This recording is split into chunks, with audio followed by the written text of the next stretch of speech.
Good evening, everyone. My name is Melissa Lukeson, and on behalf of the leadership team at COVA Coalition, I want to welcome you and thank you for joining us tonight.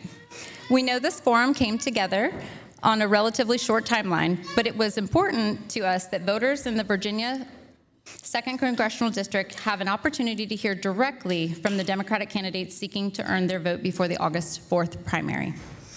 Tonight is also a testament to the power of coalitions and community partnerships.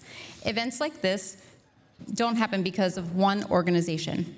They happen because people come together with a shared commitment to civic engagement and democracy. I want to thank our guest moderator, Kate Powell, also known to many of you as Kate for the People.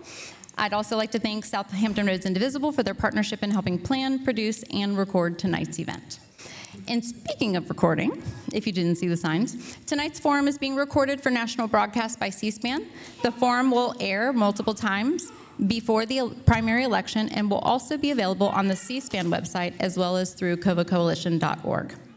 At COVA Coalition and across our partner organizations, we believe voters deserve more than campaign slogans and 30-second sound bites. We want a congressional representative who is prepared to defend democratic institutions, protect our communities, and effectively represent the people of coastal Virginia. To help make that possible, candidates were provided only the topics and the order of questions. They were not provided the questions themselves. We worked with community members and partner organizations to develop questions focused on policy, leadership, and the issues that matter most to the residents of Virginia's 2nd District. More importantly, tonight is about you, the voters. Our hope is that you leave with a better understanding of the candidates, their priorities, and their vision for our district. Grassroots organizing is powered by the people, and few people embody that spirit better than the woman I'm about to introduce. It is my pleasure to welcome the co-founder of COVA Coalition, Carrie Short, who will share more about how you can get involved in the movement we are building here in coastal Virginia. Please join me in welcoming Carrie.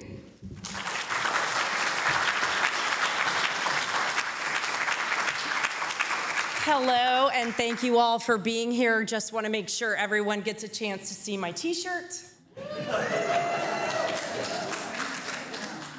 COVA Coalition is proudly grassroots. We are affiliated with Indivisible, Network, Nova, and Red, Wine, and Blue, so welcome to the grassroots community of coastal Virginia. I just want to take 1 second to introduce members of the leadership team who are most likely running around behind the scenes. Really quickly, our comms chair is Catherine Fletcher. Pete Woodhead is our visibility brigade and rallies and protest committee chair. Bill Johnson-Miles is on comms. Allison Carl-Smith is our amazing postcard chair. Lynn Teague is our street teams chair, and of course, Melissa Lukeson is our VB lead. And Lisa Billow, who is our Norfolk lead, isn't here tonight. The reason I'm pointing that out is because although we are a small and mighty leadership team, we have over 1,500 members with a mailing list of several thousand folks. So we are very serious about our role as grassroots leaders. We do not work for candidates. We do not work for parties. We stick our neck out for democracy regularly. Oh, well, thank you. So with that in mind, we are very proud to bring you this forum, and we hope that you will engage with COVA Coalition in what we're calling our Summer of Engagement, getting the word out, most importantly, about the 3 constitutional amendments that are on our ballot this fall. COVA Coalition was founded 3 years ago today, which was at that point the 1-year anniversary of the Dobbs decision. Today's anniversary of the Dobbs decision brings home why it's so important that we pass this ballot initiative in November to codify abortion rights in the Commonwealth of Virginia. That deserves applause. Because many grassroots organizers in this room worked very hard to get these ballot initiatives on the ballot. We are also working very hard to codify marriage equality in the Commonwealth, which, although is protected, is not in our Constitution. And of course, we want to give felons who have served their sentence a right to participate in democracy. So with that in mind, we do hope that this is just the first in lots of actions you are going to take to protect democracy and flip CD2 with COVA Coalition.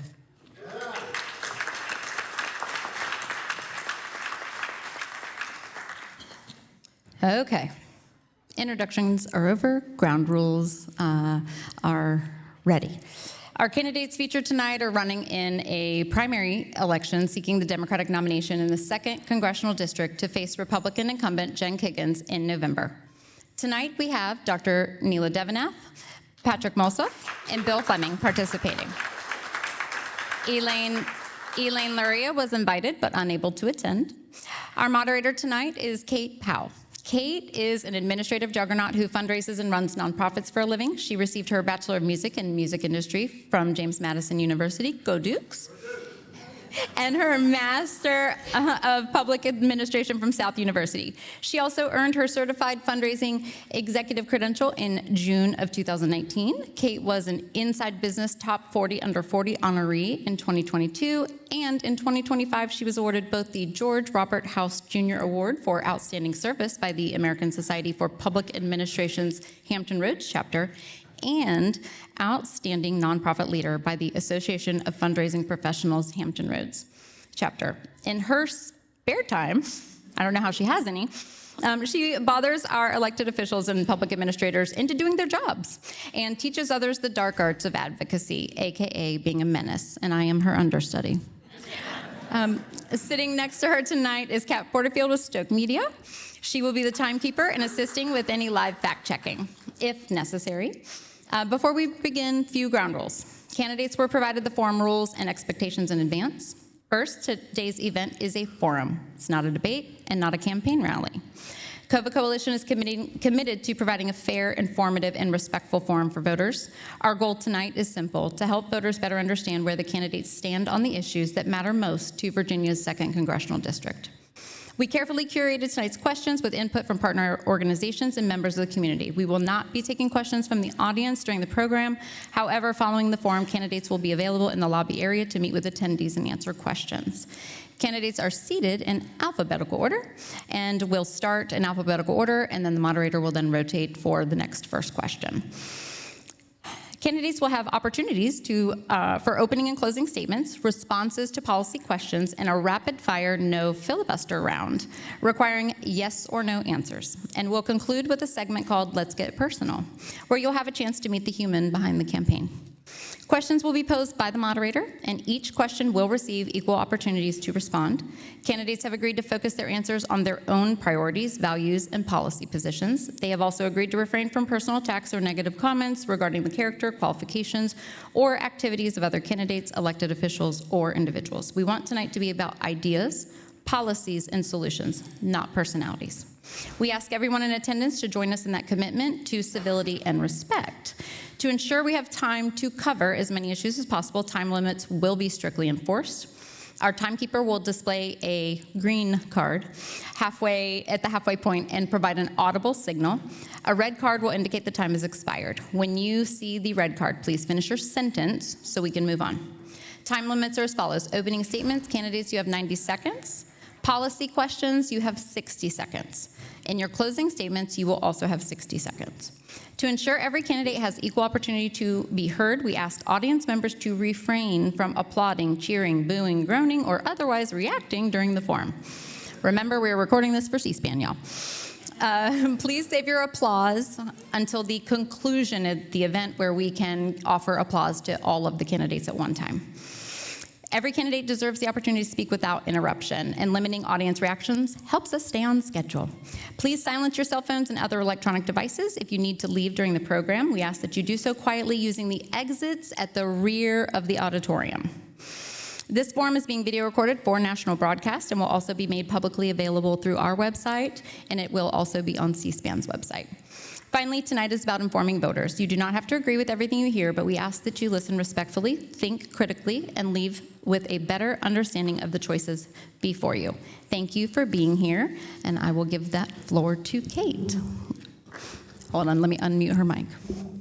This is for you. Great, thank you. Unmute her.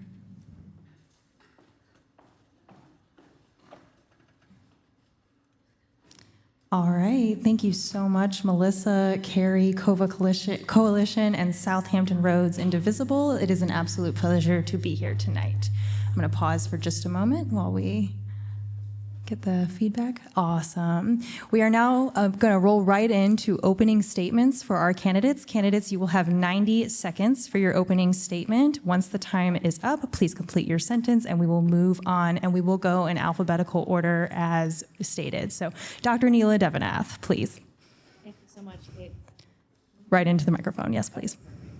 Hi, everyone. My name is Dr. Neela Devanath, and I am a Harvard-trained doctor, Yale-trained attorney, brand new mom, and most importantly, a Hampton Roads native. My parents immigrated from Bangladesh over 40 years ago and made Hampton Roads their home. I grew up in Chesapeake and Suffolk, and I work and live in District 2 as a community hospital doctor. In fact, I actually have a shift tomorrow. I've worked for the Department of Justice, the Centers for Disease Control, Planned Parenthood, and I've helped shape policy on the national level in immigration, education, and healthcare. I am the progressive voice in this race, and I am running on universal healthcare, lowering costs for working families, and also I'm running to make history as the first person of color to represent District 2 in 237 years. That's its entire history. Beep, beep. Oh, okay. Well, there you go. All right. Mr. Bill Fleming. Thank you. My name is Bill Fleming. I've been here since 1994. I have background in science. I originally was going to be an aerospace engineer, switched to physics because I liked what we were being taught. I got a bachelor's degree, had a great job offer with the Naval Weapons Labs, but they canceled job deferments at the same time, so I continued and got a PhD and then went into the U.S. Army. We were told that we could only stay in for active reserves, so we didn't have opportunities to switch. I've been involved with IBM, the National Institute of Health, as a postdoctoral fellow. I worked for a government contracting company my father started, and we since then have been involved in environmental issues, including the Nature Conservancy, Chesapeake Bay Foundation. I'm a lifetime member of the Sierra Club, and I've been involved with, sorry. Mr. Patrick Molsoff. Good evening, everyone. This evening, I would like to share with you that together we can restore democracy in the American dream. I grew up in a small town called Point Pleasant, Ohio, and commuted into Cincinnati to go to school. Later, I attended Northwestern University as a National Merit finalist, and I was influenced by my Aunt Joan, who was a civil rights activist and also involved in the women's rights movement and the environmental movement. I decided at a young age to commit my life to social change, activism, and making a difference in our country and the world. Immediately after college, I went and was the director of a homeless shelter, and later I went overseas and worked in a variety of different countries, eventually making my way to work with USAID. With the end of USAID, I decided to run for Congress because most of my career has been related to democracy, government respect for human rights. And my platform is centered around reconciliation, reform of our democratic system, and bringing our system to a good cost of living for people. Thank you very much. Fantastic. Thank you so much, candidates. We are going to move on to our question and answer session on policies. As previously stated, you will have 60 seconds each. On the first question, I will be going in alphabetical order, and then I will begin rotating through the candidates, so each of you will get several chances to answer first, middle, and last. So for this first question, Dr. Neela Devanath, you are first, and the question is on energy. Americans are concerned about energy costs, energy independence, grid reliability, and climate change. The Coastal Virginia offshore wind project is one of the largest energy infrastructure investments in the nation and a significant source of jobs and economic activity in Hampton Roads. What specific actions should Congress take to lower energy costs, strengthen energy independence, and create more energy sector jobs while balancing the roles of offshore wind, solar, nuclear power, and traditional energy sources? Thank you so much, Kate. I think that Congress should legislate to make sure that we protect clean energy jobs. So specifically for District 2, that wind turbine project had been worked on for about 10 years.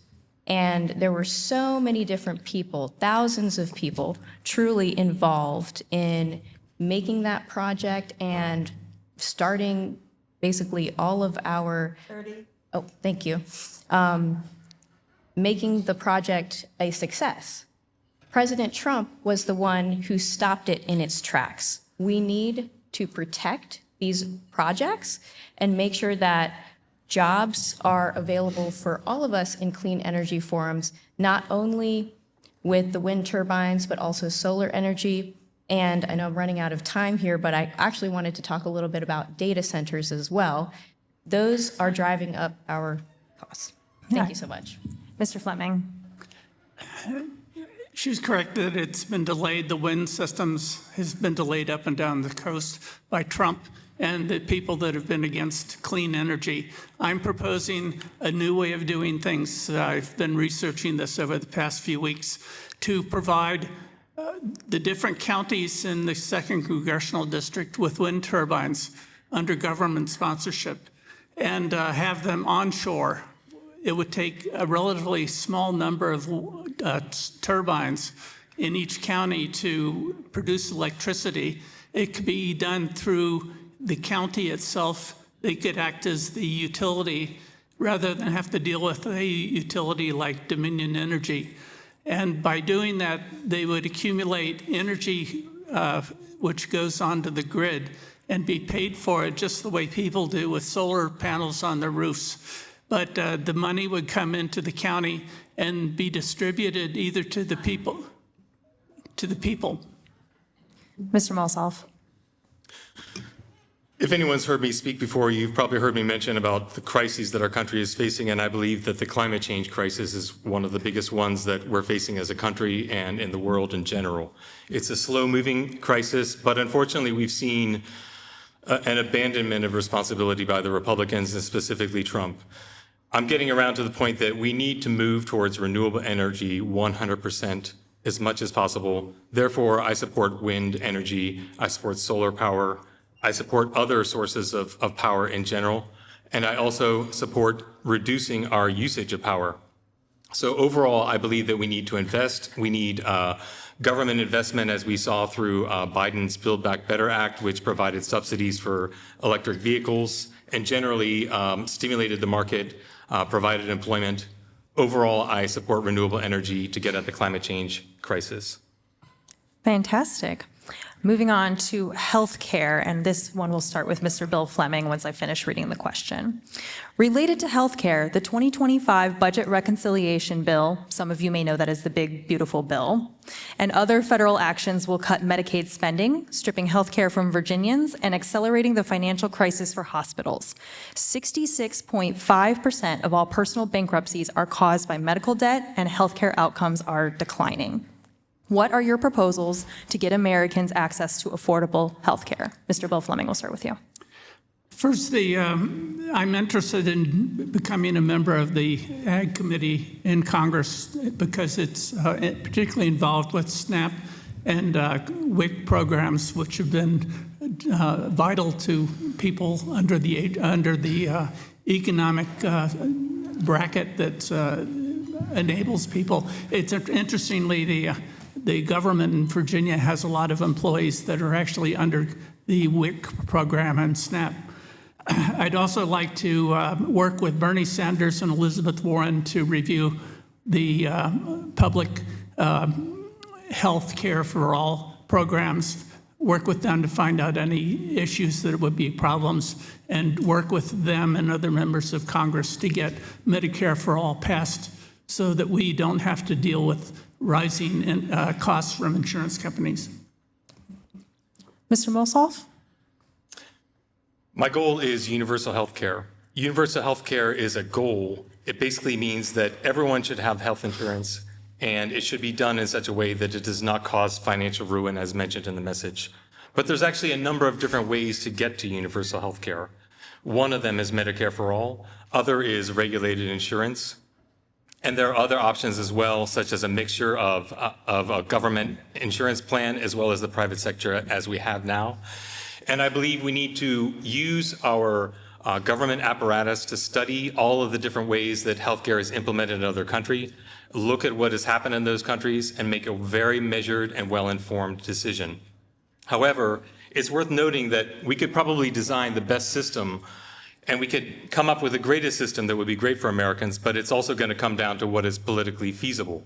So apparently Obama wanted to have a government insurance option, but as we know, that's not part of it. In short, I'm in favor of restoring Medicare, Medicaid, and also restoring the Obamacare subsidies and moving forward from there. Wonderful. Dr. Deveneth? Hi, thank you so much, Kate. I am a hospital doctor, so I see what happens in our healthcare system when it doesn't work. I'm the person who takes care of people when they have heart attacks, when they have sepsis. I see our veterans coming in all the time, unfortunately, and so many of our community members. My focus is going to be on universal healthcare. Universal healthcare is what uplifts human dignity. It means that all of us have the care that we need to survive and thrive.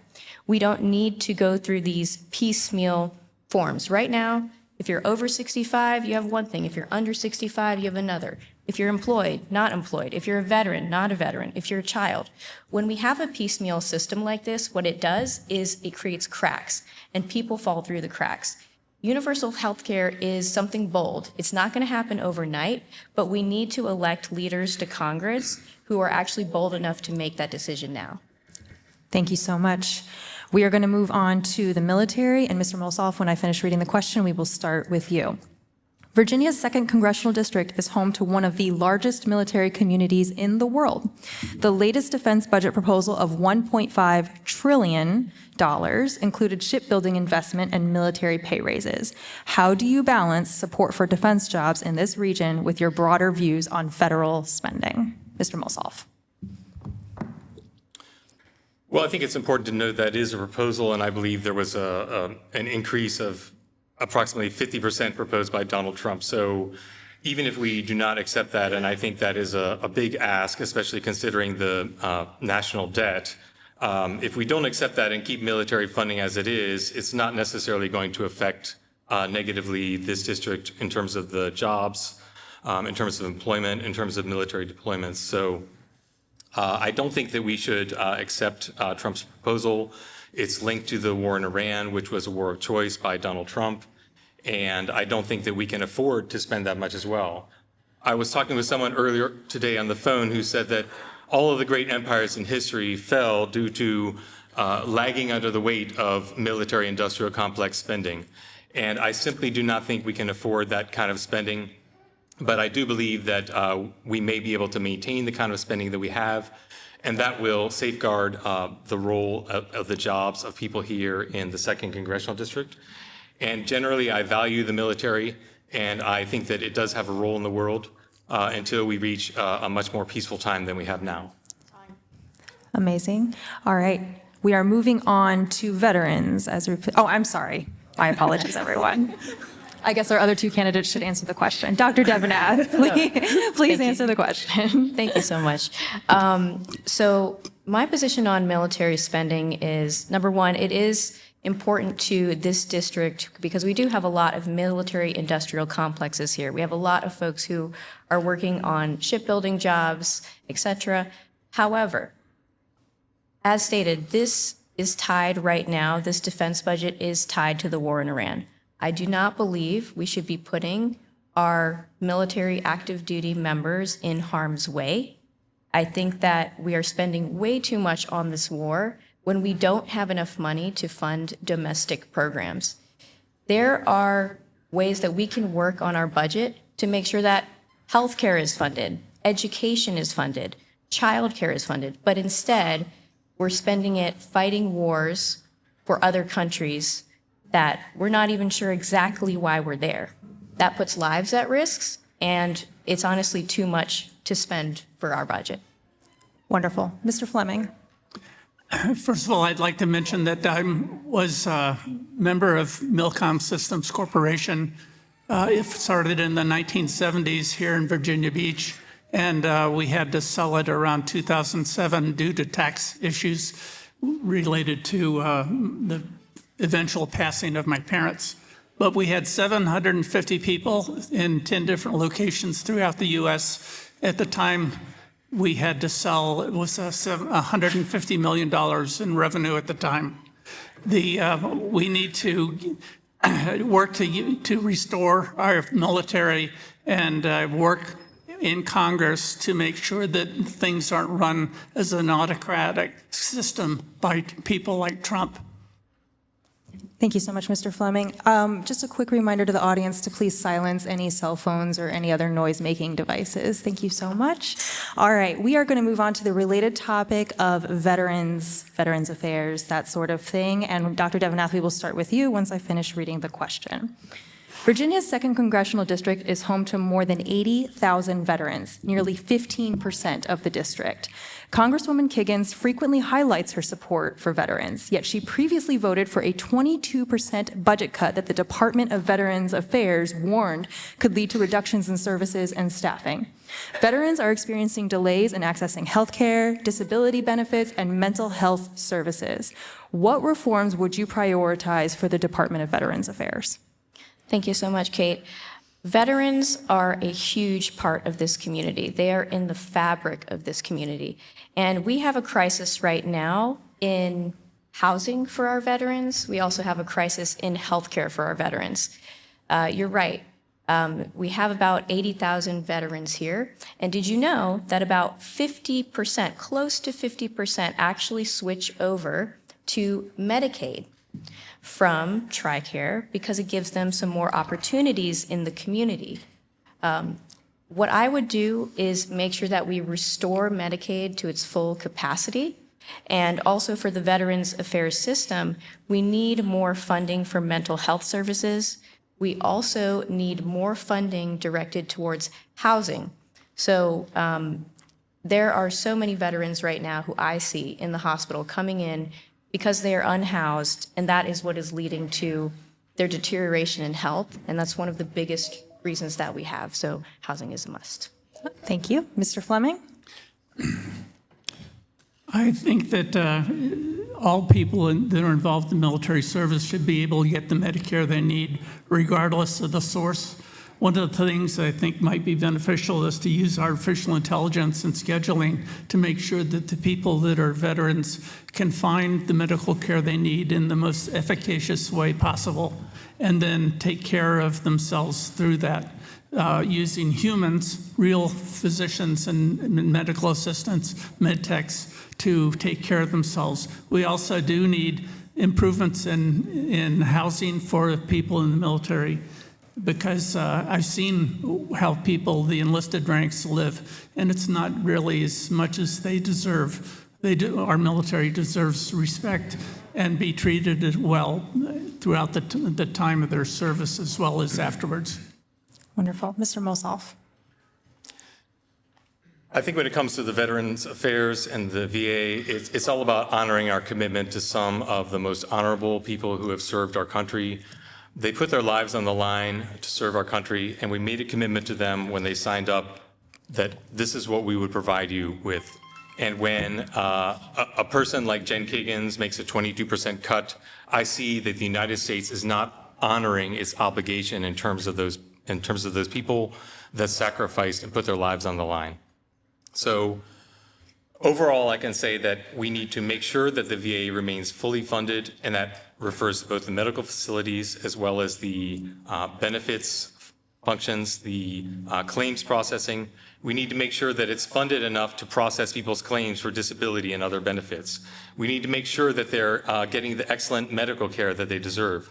And I'm willing to commit to put the funding where my mouth is in order to make sure that all of the veterans in our district continue to be supported the way that they should be. Thank you so much, candidates. We are going to move on to foreign policy. Mr. Fleming, we will start with you once I finish reading the question. Israel continues to be the largest cumulative recipient of U.S. foreign assistance since World War II. Between 1946 and 2026, the total U.S. aid to Israel is an estimated $296 billion. There have been several efforts to impose conditions on the continued military aid to Israel. If elected, would you support conditions on using American taxpayer dollars to fund Israel's expanding military actions? Mr. Fleming.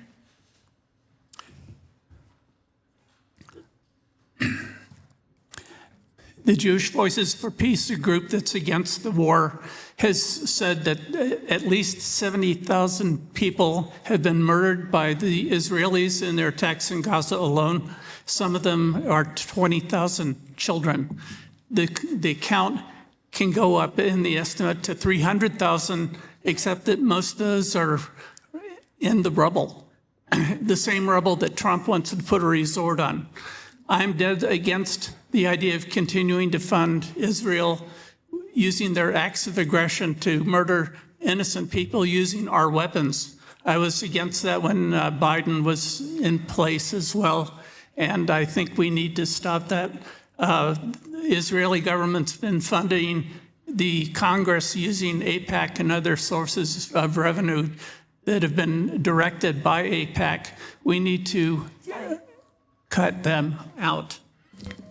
Mr. Mossoff. I want to start off by saying that I served in Lebanon in my last position with USAID right after, 3 days after the start of the Israel-Gaza war, so this is something close to my heart. I also worked in the aid sector for many years, so the issue of aid. I actually did my master's degree on the issue of conditionality of aid. And I believe, number one, that all aid should be conditional, including to Israel. There should never be a situation in which aid is provided unconditionally. I'd also just like to take a detour and say that I believe that this reflects our campaign finance situation in this country with AIPAC and other pro-Israel donors, and it's really reflecting a domestic sickness. But overall, I think that I'm definitely going to look at reducing or eliminating aid to Israel. I don't think we can continue to give unconditional aid to Israel, especially when there are humanitarian issues that are being caused by Israeli aggression. I acknowledge that there are both sides to this situation, including Hamas, but overall, I support peace in the Middle East, and I think we need to work towards that. Thank you. Dr. Devenath? Thank you so much, Kate. I will just say this because I think it needs to be heard. There is a genocide going on. There is a genocide going on, and we cannot give any further military aid to a country that is committing genocide. You heard it. Tens of thousands of children. That's the future of a people. And they're gone. They're dead. So I do not support any further military aid to Israel because of what is going on. I also understand that there are both sides, but enough is enough. And also, we should not be participating in this war on their behalf. We're not even sure why we are. I don't support conditional support. I support no support. Thank you. Thank you, Dr. Devenath. I do have a follow-up to foreign policy, and I will go in the exact same order that I just did. So, Mr. Fleming, you'll be first. How would you distinguish support for America's allies while avoiding becoming involved in prolonged foreign conflicts? The Trump administration shoots first and asks questions later or tries to cover up and make excuses. We shouldn't be getting into wars, and we wouldn't be doing that if we had a foreign policy, including a vigorous and viable State Department that hasn't been gutted by experts in the area. This happened actually in Vietnam as well. I remember a talk by a newsletter in the Washington Post by Jack Anderson, who pointed out that Ho Chi Minh had at one point contacted the State Department asking to get help to get rid of the French. If we had followed up with them, we wouldn't have had 56,000 or so people, Americans, killed in Vietnam, and something like $1.4 trillion diverted from Social Security to cover the cost of that war. The same goes for any other war, including this huge amount of debt that's being incurred by Trump. Thank you. Mr. Mossoff. It seems that this question is leading to Israel and Iran. However, I think it's also worth noting that, in my view, many of the really, really long wars that we got into, like Iraq and Afghanistan, were not necessarily in support of a particular ally, but were coming from a sort of a neoconservative perspective about the role of the United States in the world. In terms of balancing allies, and we don't want to get into prolonged wars, but I think the Ukraine war is actually an example of where we've been very lucky and successful in that we've never actually placed a single soldier in Ukraine. We've only provided about $110 million of support to Ukraine, and they are so valiant in fighting against Russia that they are practically holding off this huge power of Russia, and I think that can be a model for what we should do. But generally, we cannot afford to get involved into prolonged conflicts. We saw the devastation to the United States caused by the war in Iraq and the war in Iran. Excuse me. Yes, thank you. Afghanistan. Thank you. Dr. Devanath. Thank you so much, Kate. So in terms of our allies, I agree. I do think that we can provide some military aid, but that has to be evaluated. Congress has the power to evaluate whether we should continue, whether we should start warfare. We are the ones, Congress is the ones that authorize this. And each and every year they have that opportunity. I think, we can support our allies for limited amounts of time, but every year that we're involved in any conflict, we have to evaluate that and see, is this working for the American people? Are we supporting an ally that is doing the right thing, right? Or is there a lot of harm that's being caused around the world? We need to make sure that we are looking at this every single year. So military aid in terms of funding, weapons, but sending soldiers over, probably not prolonged. Wonderful. We're going to move on to economy. And Mr. Molsoff, you will be first once I finish reading the question. In recent months, inflation has once again outpaced wage growth, leaving many families struggling with the rising cost of housing, groceries, healthcare, insurance, and childcare. What actions would you support to reduce the financial burden on working families without slowing economic growth? Mr. Molsoff. There's a great piece of legislation in Congress right now. It's called the Working Americans Tax Cut Act. It's actually a great piece of legislation that would provide a tax cut to single people, 46,000 and below, and married people, I believe 92,000 and below, and then graduate the tax cut for people above that. And then it would balance that by imposing new taxes on people with income of $1 million or above for a net positive to our fiscal situation of about $26 billion per year. The other big things that you can do to work on inflation was actually going down at the beginning of the Trump administration. It was gradually going down from a very high level in the Biden administration. And unfortunately, Trump started off by imposing all these irrational tariffs on everything. And then he started the war in Iran, which it impacted the cost of oil, which impacts everything, including transport, fertilizers, the price of gas at the pump. Basically, roll back Trump's policies, and that will help a lot. Dr. Devanath. So I actually also support the Working Americans Tax Cut Act. I took some time, actually probably 3 weeks after my baby was born, to go up to DC and learn about the Working Americans Tax Cut Act. So it does give a tax break to anybody who's at the cost of living nationally, which, folks are living paycheck to paycheck. We can't afford to not have a tax break. What this does, by the way, is it works really nicely in conjunction with other proposals in Congress. For instance, Bernie Sanders' tax on billionaires and Elizabeth Warren's tax on multimillionaires. While those two proposals, whichever one we end up choosing, will generate revenue for domestic programs, the Working Americans Tax Cut Act will give immediate relief. So we have immediate relief plus a buildup of revenue for childcare, education, and healthcare. Thank you so much. Mr. Fleming. Another aspect of being a member of the Ag Committee, if I were so chosen, is that a large percentage of the program is dedicated to helping farmers. Right now, the Farm Bill is dominated by large industrial ag companies that are providing money in return for gifts to them to improve their business selling pesticides, fertilizers, herbicides, and the like.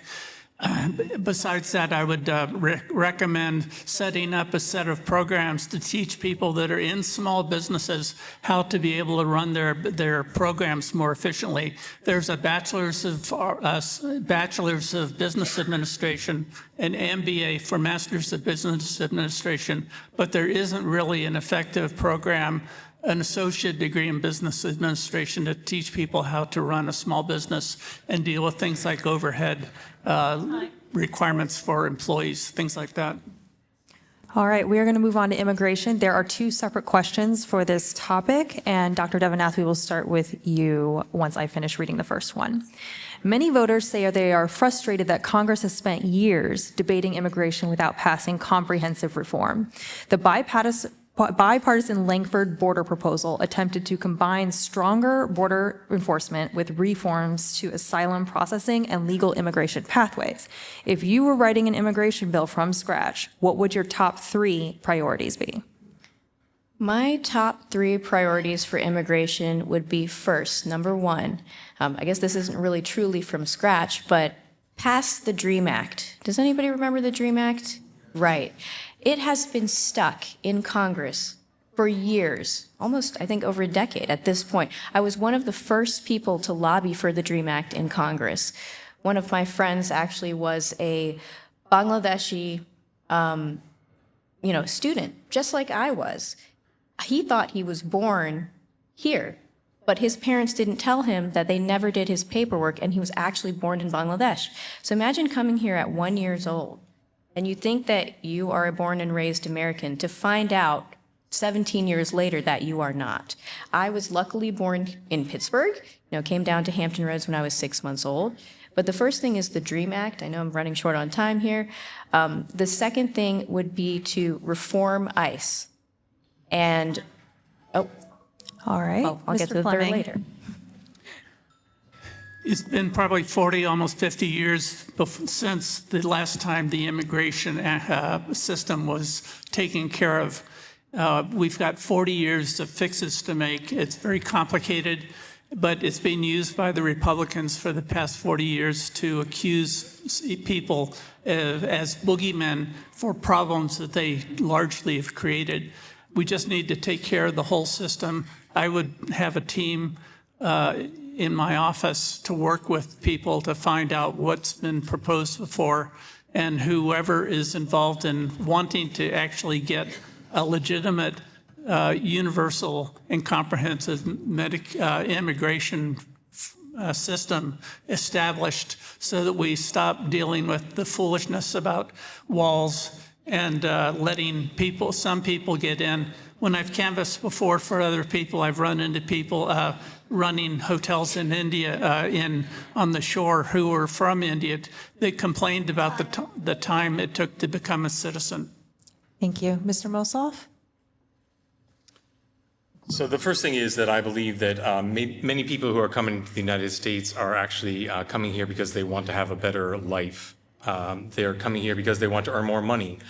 And so I think the first thing I would focus on is setting up a legal labor migration system, which would enable people to migrate here to the United States, because I believe we do actually need that labor, and I don't think there's any reason why they should be here illegally.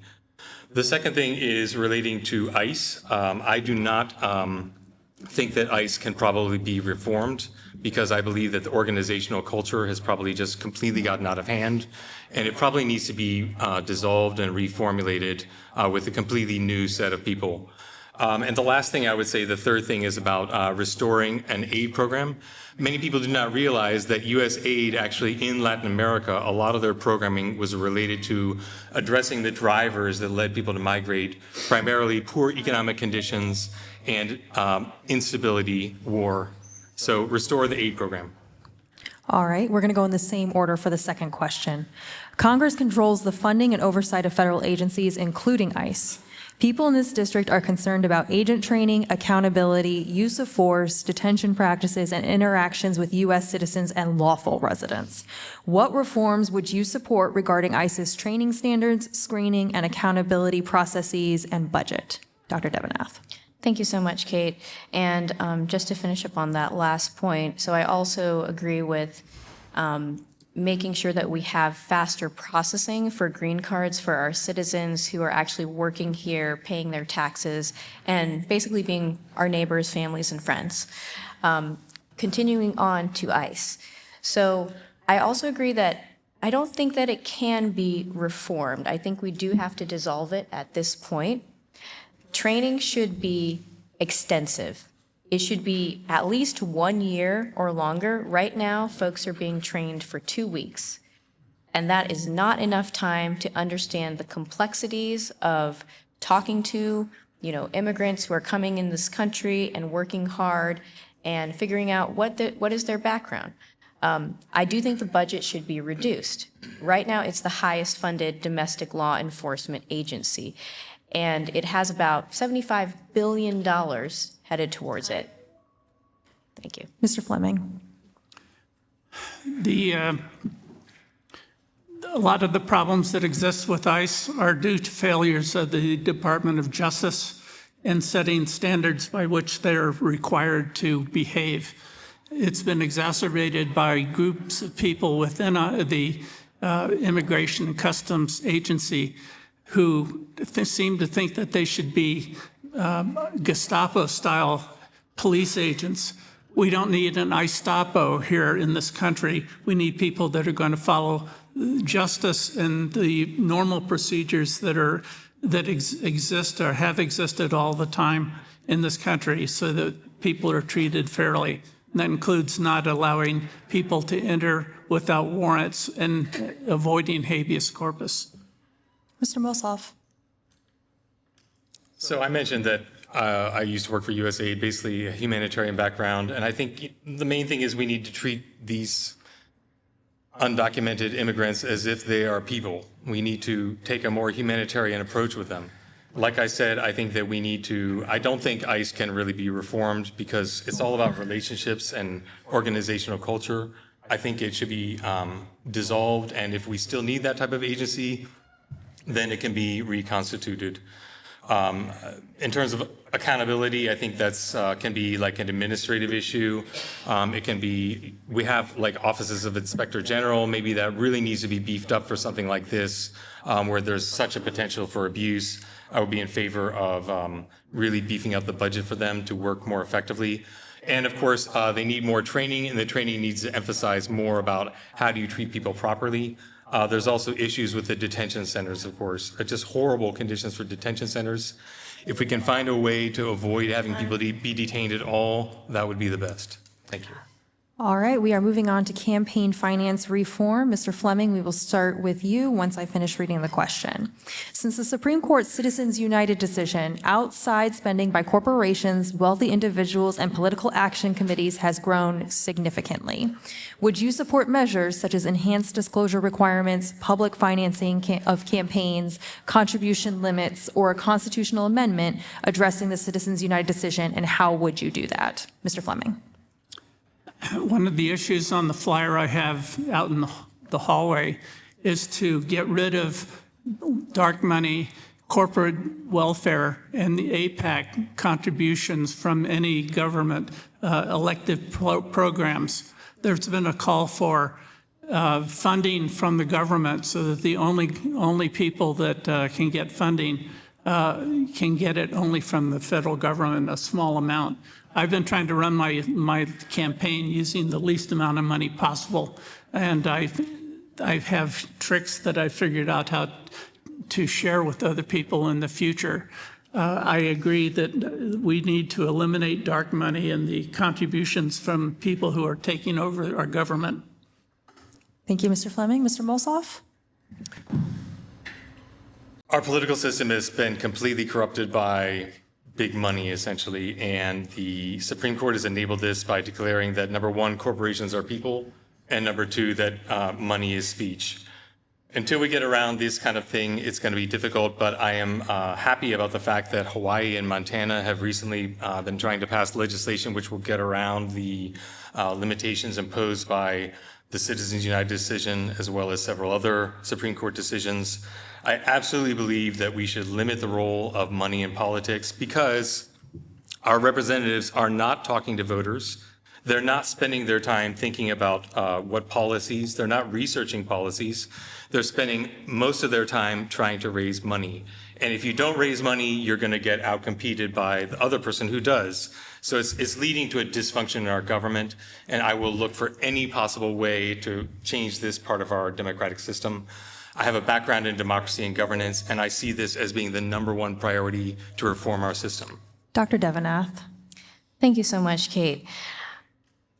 I am part of the End Citizens United Unrig Washington campaign. And what that means is that I support legislation to reverse the effects of Citizens United.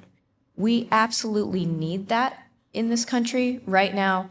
All of the decisions on both sides of the aisle, by the way, are being controlled by billionaires, corporations, and essentially oligarchs, right? We don't have a voice right now, and we need people who are going to stand up and say, I'm not taking any corporate PAC money, which I am not. I'm not taking any foreign interest related money, for instance, like APAC. I would talk about banning stock trading, individual stock trading in Congress. And I also do believe that there should be caps on contribution spending, total caps, not individual. And there should be, even though people may say it's unrelated, term limits.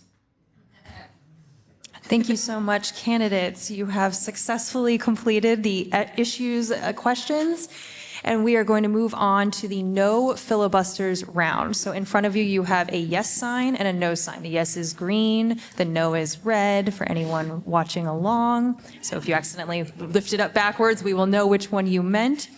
I will read a question. You will simply lift the sign. We are not going to be speaking or any of that. So this is, again, no filibustering. This is not the U.S. Senate. All right. First question. Do you support increasing the federal minimum wage? Thank you. Given that 5 of the last 47 presidents lost the popular vote, do you support abolishing the Electoral College? Okay. Should cryptocurrency be integrated into the mainstream U.S. fiscal system? I feel the question is unclear. Cryptocurrency? Abstain. Okay. Should members of Congress be subject to term limits? Okay. Should there be a maximum age or mandatory retirement age for Congress? Should federal law require safe storage of firearms in homes with minors? Thank you. Should universal background checks be required for all firearm sales? All right. Do you support term limits for Supreme Court justices? I'll refrain from commenting on that one. Should Supreme Court justices be subject to a binding code of ethics? Excellent. Do you support banning privately owned for-profit prisons? Do you support statehood for D.C. and Puerto Rico? Abstain. What about Greenland?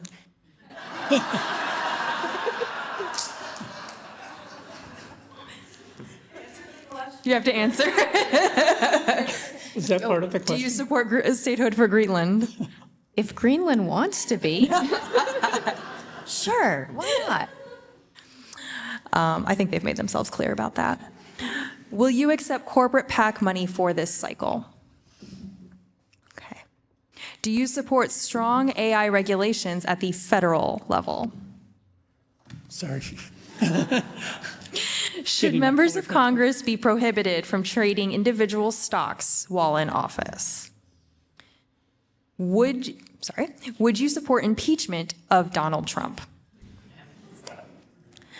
All right. Should billionaires pay a higher effective tax rate than they do today? Thank you. Should Congress prohibit large investment firms from purchasing single-family homes? Okay. Should ICE be prohibited from conducting enforcement actions at schools, hospitals, and churches?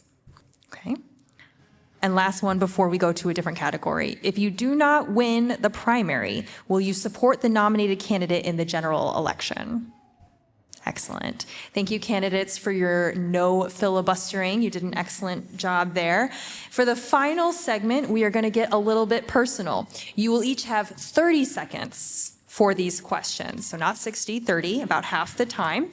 These are the fun ones, though I would say that you might have some strong opinions in the room, so be prepared to answer for them when you go out to meet with your people later.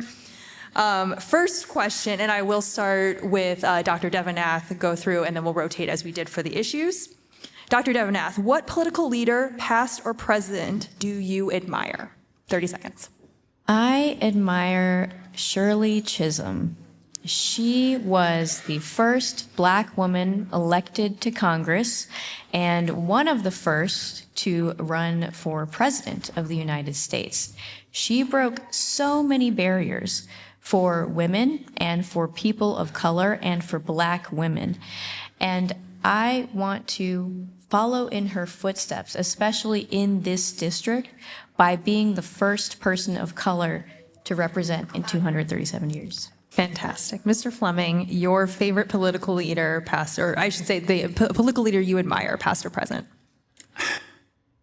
I would have to say FDR because he got us through the war and enacted several social programs which we are dependent upon now, Social Security, Medicare. The Secretary of Labor that he hired was outstanding in that regard, and I would have to mention her as well. Wonderful. Frances Perkins, for anyone who's wondering. Yes. Mr. Molsoff. Martin Luther King Jr. I studied about the link between Mohandas Gandhi in terms of his philosophy of nonviolence and Martin Luther King. And it was a revolutionary way of doing political change at the time. And he, together with the other members of the civil rights movement, really made a huge change in the United States. And I really admire him for the courage that he must have had to stand up to that kind of violence and maintain his nonviolent perspective. And he just accomplished so much and was such a great leader for all of us. Wonderful. Next question, Mr. Fleming, we'll start with you. When you were a child, what did you want to be when you grew up? At that time, actually, I wanted to be a rocket scientist. I actually had an article put into the newspaper in Petersburg, Virginia, when they had a newspaper. And it involved a drawing that I had of a spaceship going up into space. I continued that actually going to North Carolina State because of its involvement with NASA Langley, but I switched to physics. Awesome. Mr. Molsoff? My mother said I should be a professor, and that really stuck in my mind. As you can see, I still remember it now, how many years later. And basically, I'm just someone that really likes to learn and read about things and kind of mull things over. I'm also a good communicator, I hope, and someone that can actually explain concepts to other people. So that was something that really stuck in my mind as a child. And even though I actually was a professor in Cambodia briefly, but even though I'm now running for Congress, but I still think that it has a very applicable sense here in this race. Wonderful. Dr. Devanath, what did you want to be when you grew up? You know, I wanted to be so many things, and I think that's probably the reason that I'm a doctor and a lawyer, is because I just couldn't choose, y'all. So I wanted to be a scientist because of the evidence, right? I would go around my backyard, I would check everything out, I'd record it, I had all these collections of bugs and all these things. I wanted to be a scientist. But I also wanted to be a poet because I believe in the human spirit and I believe that it should be expressed.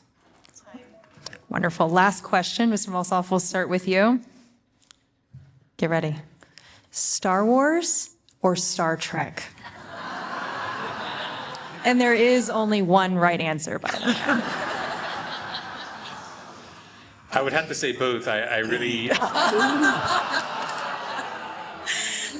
The consummate politician. I really associate with the Star Wars aspect, how we're fighting the Death Star and the evil empire. Sometimes it feels like that's what we're going through now. But the Star Trek, I went around the world and went to many different places. I really associate with the kind of exploratory aspect of Star Trek. Wonderful. Dr. Devenath? So I would have to say Star Trek. So, Star Wars is great. Hey, listen, I love the movies, I love the action, the epic stories, but I think Star Trek takes a more individual and refined intellectual look at some of those issues. So I would go with Star Trek.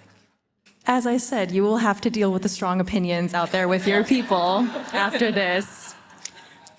Mr. Fleming, Star Wars or Star Trek?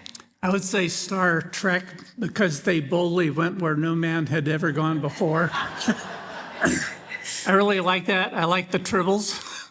And I like the costumes a lot, and I really appreciate all of it.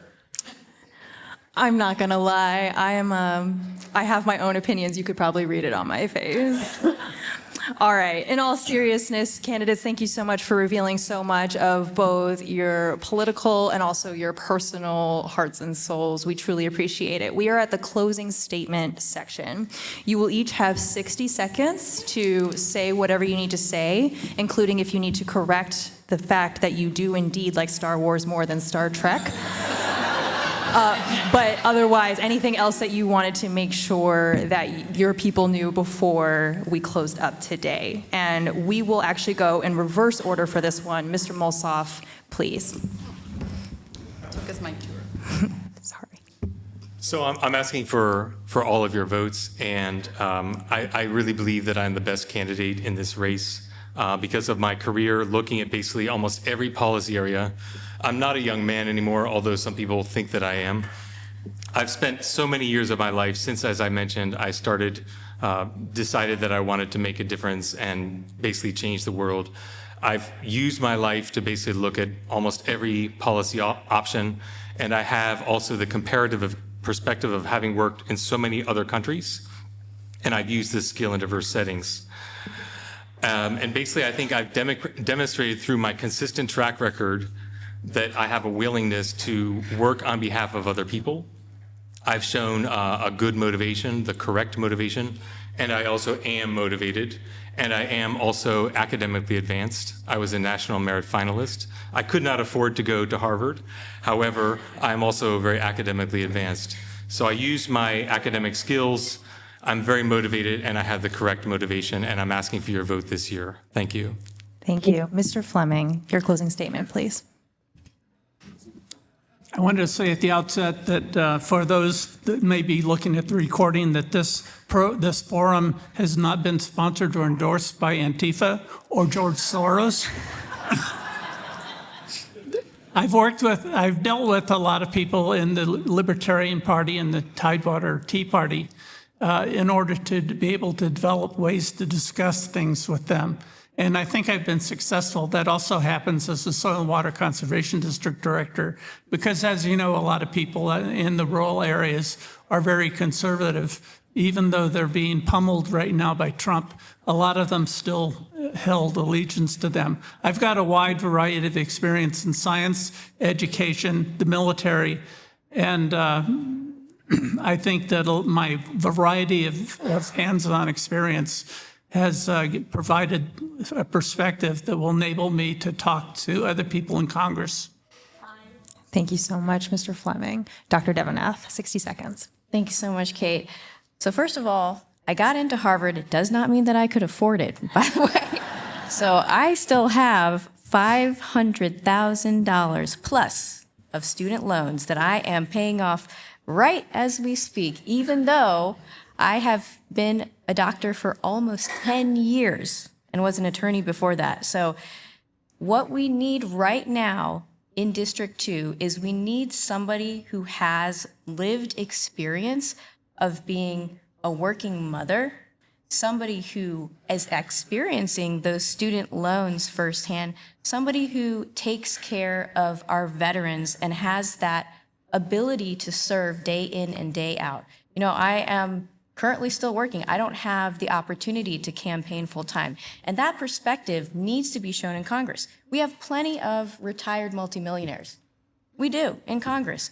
But do we have working families? If you want a new perspective, please choose me. Thank you so much, candidates.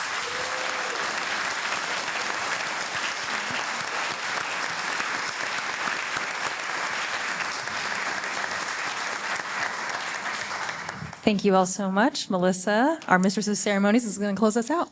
Well, thank you to all of our candidates, and I just would like it to be on the record that I'm a member of the Rebel Alliance. Some of your answers were unacceptable. May the force be with you. Yes. Thank you to our candidates and our outstanding moderator, Kate Powell, our timekeeper, Kat Porterfield.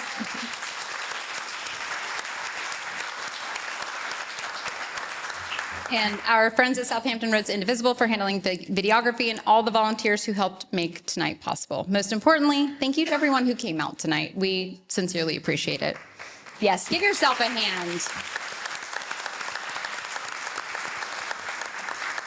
As you guys know, democracy works best when people show up, when they pay attention and participate, because participation is what's going to get us in November. Candidates will now head out to the lobby. We encourage you to stop by, introduce yourself, and continue the conversation.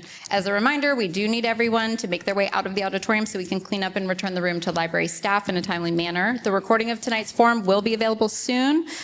Please keep an eye out on covacoalition.org for that. And you please share it with your friends, family. And one final reminder, early voting is already underway. If you have not voted yet, make a plan to vote before August 4th. Thank you for joining us tonight. Travel safely and have a wonderful evening.